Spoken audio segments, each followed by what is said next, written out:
એલસીબીની ટીમે ઘરેલું અને કોમર્શિયલ રાંધણ ગેસના બાટલાઓ ગેરકાયદે રીતે ઊંચા ભાવે વેચનારાઓ સામે કાર્યવાહી કરી લાખોનો મુદ્દામાલ કબજે કર્યો હતો. સુરત ગ્રામ્ય એલસીબીની ટીમ પીએઆરબી ભટોળ અને પેરોલ ફોલો સ્ક્વોડ એમઆર સકોરિયા દ્વારા સુરત જિલ્લામાં રાંધણ ગેસના બાટલાઓ ગેરકાયદેસર રીતે કાળાબજાર કરનારાઓ સામે કાર્યવાહી કરવા આપેલી સૂચનાને લઈ એલસીબીના પીએસઆઈ એએન ચૌહાણની ટીમ પેટ્રોલિંગમાં હતી.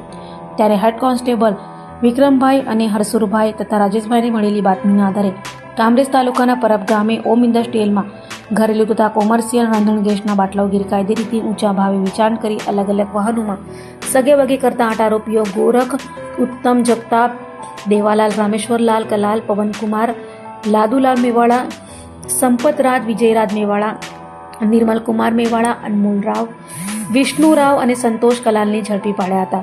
પોલીસે આરોપીઓ પાસેથી રાંધણ ગેસના બોટલો, આઈસર ટેમ્પો, છોટા હાથી ટેમ્પો, બાઇક, મોપેડ 34,18,000 થી વધુની મત્તા કબજે કરી હતી. જ્યારે ભાગી છૂટેલા કનૈયાલાલ કલાલને વોન્ટેડ જાહેર કરાયો હતો.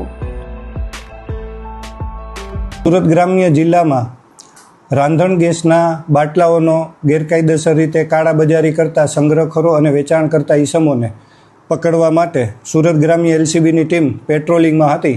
તે દરમિયાન તેમને બાતમી મળેલ કે કામરેજના પરબ હોમ ઇન્ડસ્ટ્રીયલ વિસ્તારમાં દેવા મારવાડી નામનો વ્યક્તિ રોડ ઉપર વાહનો પોતાના આઈસર ટેમ્પોમાંથી બીજા વાહનોમાં રાંધણ ગેસના બાટલા અનલોડિંગ કરી રહેલ છે. જે બાતમીના આધારે એલસીબીની ટીમ સદર જગ્યાએ પહોંચતા 8 આરોપીઓ તેમજ એક વોન્ટેડ આરોપી અને 229 બાટલા ભરેલા અને 153 ખાલી બાટલા મળી આવેલ, જે ગેરકાયદેસર રીતે સંગ્રહખોરી કરી અને વેચાણ કરતા હતા. જે બાબતેની કામરેજ પોલીસ સ્ટેશનમાં વિગતવારની ફરિયાદ આપેલ છે, જેની તપાસ હાલ ચાલુ છે.